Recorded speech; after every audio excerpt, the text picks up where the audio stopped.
I am so excited to talk about this because this is something that really is going to benefit the region. We're talking all things Appalachia through a new docu-series with Ryan Jones, who is here. Now, tell me a little bit about the docu-series and where this idea came from. Yeah, so the series is called Found, and so a couple years ago, I've had this idea for around 3 years, and there's a storytelling gap in Appalachia, specifically in Southwest Virginia. So I met this filmmaker from L.A.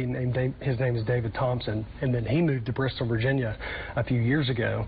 And so he and I shared this passion of telling these stories from Appalachia, and so we used my skill set, his skill set, to really fulfill the storytelling gap that exists here. And so I have a real passion for Southwest Virginia, being from Haysai, which is a very small town, and just love rural communities, love all the hardworking entrepreneurs and startups that are in this community, making the communities a better place.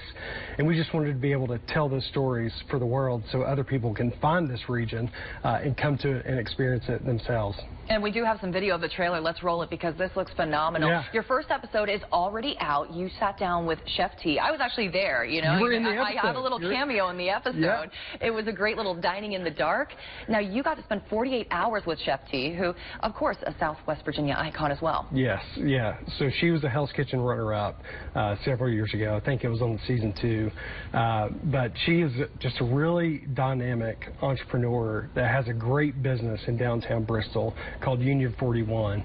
And so I really want more people to see her story and come experience her restaurant, and also just experience all the cool things that are in and around Bristol. There's a lot of things happening in Bristol. You saw we were at the Bristol Motor Speedway as well, which there's been some crazy races and other events there, which you got the Braves and Reds game. Yeah, I'm sure that'll be another episode in the future. So, I hope so. One episode's already out, another one's coming out soon. You're in the post-production phase, so what can people look forward to? How many episodes? About how long? Yeah, we have around, I think, 5 episodes in post-production right now with other episodes on the calendar to produce.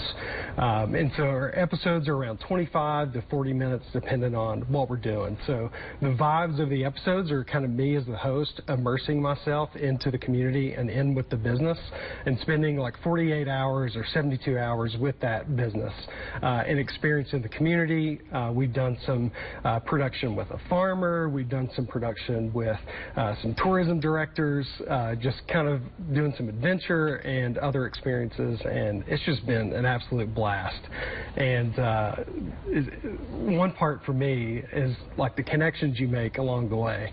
And so if I hadn't have done that episode with Chef T, would you and I be sitting here right now? No, I don't know. I mean, that's a good question. Because we met for the first time, and you sat right next to me. And so we made so many connections. There's so many great people doing great things in Appalachia, and we just want people to find it and come experience it themselves. And you really get to highlight just the beauty and all the things that are great about this region. I highly recommend you check it out, and we'll tell you how. We do have the information right here on your screen now. It's going to be on the Do Good Films YouTube channel. Episode 1, again, that is out now, and Episode 2 is already underway. So maybe you could subscribe and figure out all the episodes and just figure out what you want to do here in Appalachia. Well, Ryan, thank you so much. We'll be right back after the break.